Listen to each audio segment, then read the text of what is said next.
My name is Pastor Bill Bloom. I'm pastor here at Faith to Faith Ministries in Rochester, Pennsylvania.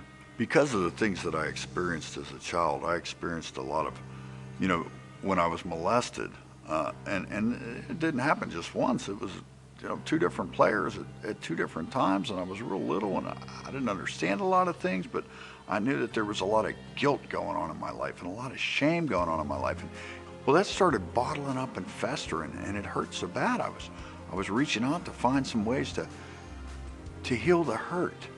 So I started with alcohol, and then I started with drugs, and I kept crossing those lines. Well, I'll just do this, and then it turned into this, and then it turned into that. I was 16 years old when I was shooting dope.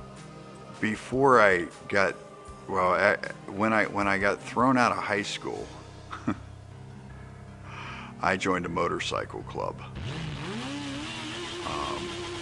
Because I was looking for something more, something bigger than I was. I liked the feeling of macho. I had to be part of that. I was a big kid. I was a mean kid. So I fit right in out there, and I was crazy like everybody else, but I was also 10 years younger than everybody else. And I liked that feeling of power, that when I walked in a bar or something with that patch on my back, people backed off, and I liked that. I thought that if you feared me, you respected me. The violent aspect of it, I shot a guy. And I wasn't trying to scare him. I was trying to kill him. Well, some things happened, and I got arrested. I was on probation for shooting at people. So I wasn't getting a bond. Large amount of cocaine, marijuana, a couple of guns, and it wasn't my car. And I probably had some parking tickets too.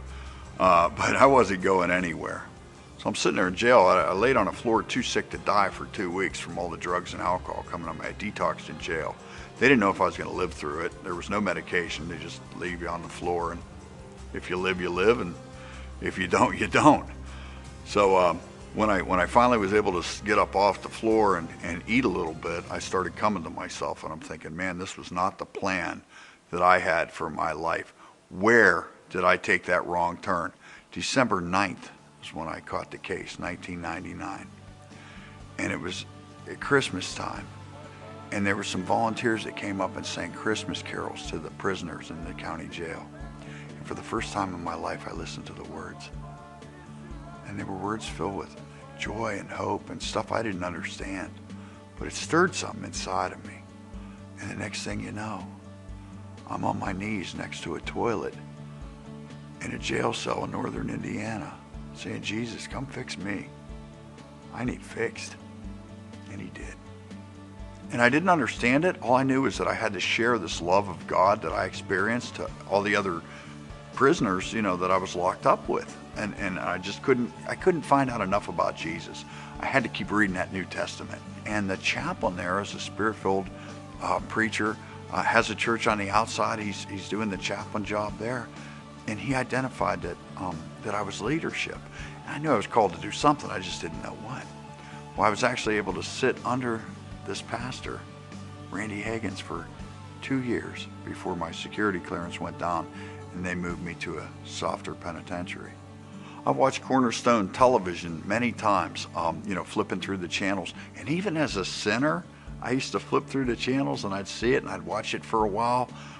And I'd like the Spirit of God was all over me, and I'm like, I got to flip through, because there was always that draw of God, but I just didn't understand it. I figured that was something creepy, and I just kept going. But after I got saved, I remembered Cornerstone and television. So I'm flipping through, and I'd see you guys and watch television, and I'm like, man, there's a lot of good shows on there. And there's a lot of relevant things. So I'd take my people, and I'm like, hey, you guys need to watch this instead of Law and Order. Feed your spirit, because what goes in will eventually come out, right? If you've been hurt, and if something happened to you when you were a kid, trust Jesus. Trust Jesus. Listen, Jesus said something really crazy, and I've always held it dear to my heart. And he said, all that the Father give me, I will in no wise cast out. Man, if he's calling you, go to him. You can't mess this up. You got messed up when you were a kid, that ain't your fault. God's saying, come on, let me help you.